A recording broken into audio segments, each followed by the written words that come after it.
Today, I'm at the Michigan Maritime Museum in South Haven, Michigan. I'm going to learn all about Lake Michigan's role in World War II. That's coming up next.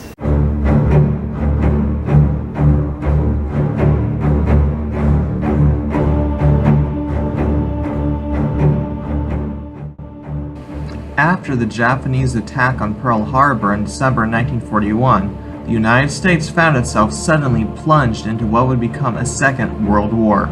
In response, the nation undertook the greatest industrial, social, and military mobilization the world has ever witnessed, and Lake Michigan played a critical role in its call to duty during World War II.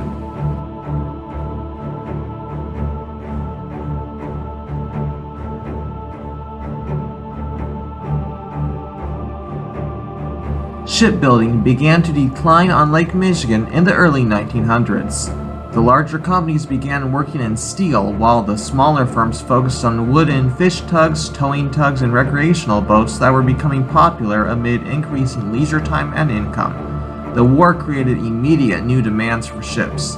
16 Lake Michigan shipbuilders answered the call to duty by employing thousands of workers to build more than 785 vessels of various kinds for the war effort.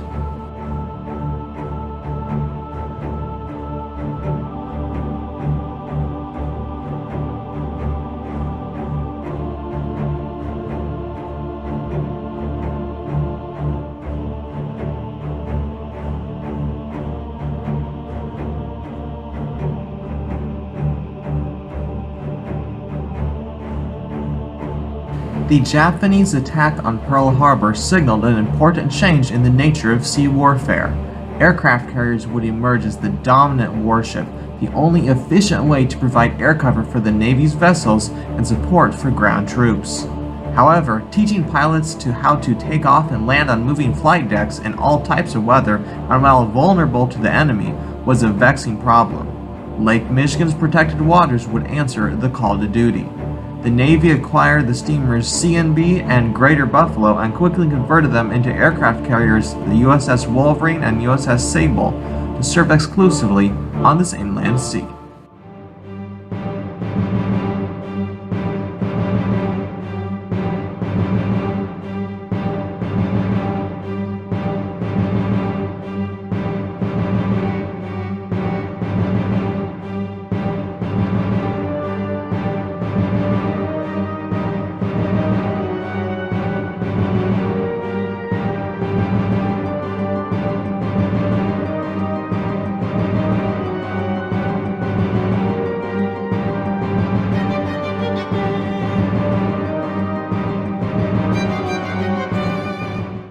While over 17,000 pilots were trained on Lake Michigan during World War II, a total of 130 aircraft were lost to the lake.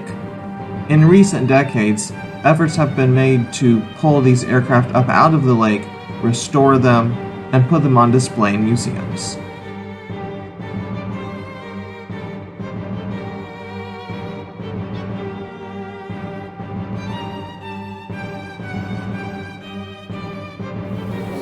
So one really cool movie, guys, I watched last year was called Heroes on Deck. It's a really neat, about an hour-long documentary all about the training of World War II aircraft carrier pilots on Lake Michigan. And so I loved seeing that documentary. And then I was thrilled to be able to come to this museum, which has an awesome exhibit all about Lake Michigan's role in World War II. It talks all about the USS Wolverine and Sable and that whole training aircraft carrier pilots in Lake Michigan story. So really enjoying this exhibit, and I highly recommend checking out Heroes on Deck if you ever have the chance. Great movie.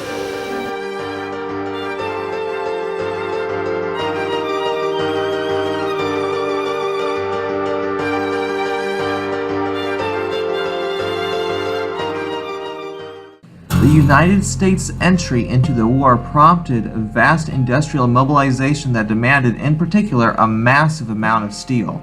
The steel plants, including those at South Chicago, required coal from Appalachia, iron ore from the upper Midwest, and limestone from Michigan. Great Lakes shipping companies answered the call to duty, transporting these vital materials for the war effort. while confronting significant obstacles including increased traffic, aging fleets, and bad weather.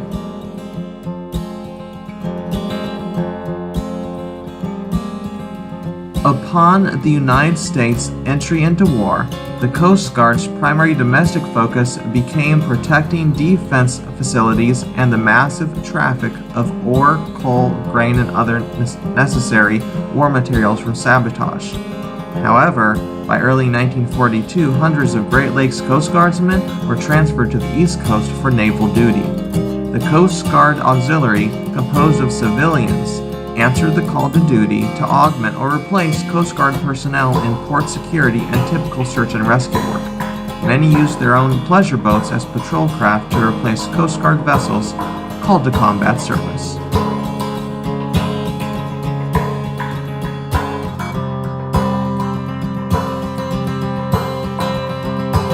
Many companies responded to the call of duty by selling their vessels to the government for use in the war effort. President Franklin D. Roosevelt had foreseen this need when he signed into law Section 902A of the Merchant Maritime Act of 1936, which would provide fair compensation to owners when the government acquired their vessels. When the United States entered the war, Lake Michigan commercial fishermen answered the call of duty by providing food for fighting men, civilians, and people of other nations ravaged by war. As the fish populations began to decline, the result of previous overfishing, industrial population, and the lamprey eel, shortages became evident, but the remaining fish were desperately needed. The state of Michigan issued over 1,000 commercial fishing licenses in 1942. Because the industry was so critical to the nation's wartime needs, the federal government exempted commercial fishermen from gas rationing and eventually the draft.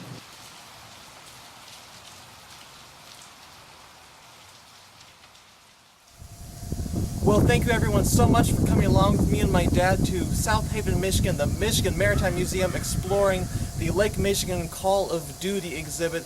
It was amazing. I hope you really enjoyed seeing it.